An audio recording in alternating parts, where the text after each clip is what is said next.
कपिल मुनि ने कहा कि जीवित तो अनेक नदियां हैं जो तुम्हारे पाप काट सकती हैं।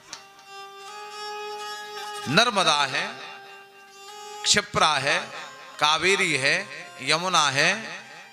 ये तो भारतवर्ष की भूमि है, नदियों की भूमि है।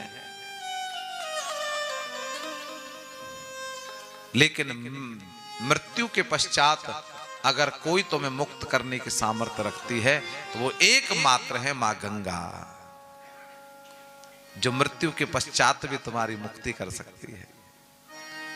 और गंगा स्वर्ग में है पुत्र, वो आएंगी कैसे? अंशुमान ने कहा मैं तपस्या करके लाऊंगा। अंशुमान ने तपस्या की, दिलीप ने तपस्या की, भगीरथ ने तपस्या की। 3 पीढ़ी की तपस्या से मां भगवती गंगा प्रसन्न हो गई।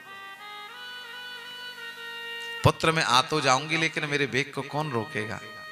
भगवान शंकर की आराधना की। भोलेनाथ ने कहा मैं वेग को धारण करूंगा। कल कल ध्वनि करती हुई भगीरथ की तपस्या से मां भगवती गंगा इस पृथ्वी पर आई, भोलेनाथ की जटाओं में समाई। भगवान भोलेनाथ ने जटाओं का जूड़ा बना लिया, गंगा जी उसमें समा गई। भगीरथ जी ने प्रार्थना की, प्रभु मां गंगा स्वर्ग से चलकर आई लेकिन आपकी जटाओं के बाद दर्शन नहीं हो रहा। भगवान शंकर ने कहा चिंता क्यों करते हो, अभी दर्शन कराता हूं। एक जटा खींची और कल कल ध्वनि करती हुई मां गंगा इस पृथ्वी को प्राप्त हो गई। बोलिए गंगा मैया की जय। आगे आगे भगीरथ का रथ, पीछे पीछे मां गंगा। कहते हैं कि मार्ग में जहानु ऋषि तपस्या कर रहे थे। अब जहानु ऋषि तपस्या कर रहे थे, मां गंगा आ रही थी। बड़ी नटखट है मां गंगा, है कल कल ध्वनि करती हुई जा रही थी।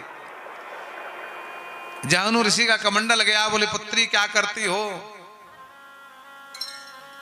जहानु ऋषि की झोंपड़ी गई एक तरफ से, बोले पुत्री क्या करती हो, मान जाओ। जहानु ऋषि तपस्या कर रहे थे। जहानु ऋषि की तपस्या की सामग्री जहानु ऋषि ने अंजलि बनाई और गंगा जी की ओर मुख किया और पूरा ही पान कर गए। भगीरथ जी आगे मुड़ के देखे, पीछे गंगा जी कहां गई?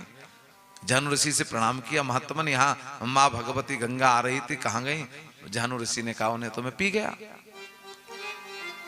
भगीरथ जी ने कहा महाराज आपने कमाल कर दिया, 3 पीढ़ी की तपस्या थी तब तो आई और आप पान कर गए। बोले इसलिए कर गया, मैंने समझाया पुत्री मान जाओ, तुम अगर शक्तिशाली हो तो तपस्वी भी हम कम नहीं है। तो बोले कुछ तो करो। जहानु ऋषि ने विचार किया अगर मैं अशुद्ध स्थान से निकालता हूं तो अशुद्ध हो जाएंगे, तो जगत जननी है, शुद्ध है। जहानु ऋषि ने अपने दाहिने कर्ण से मां गंगा को प्रकट किया।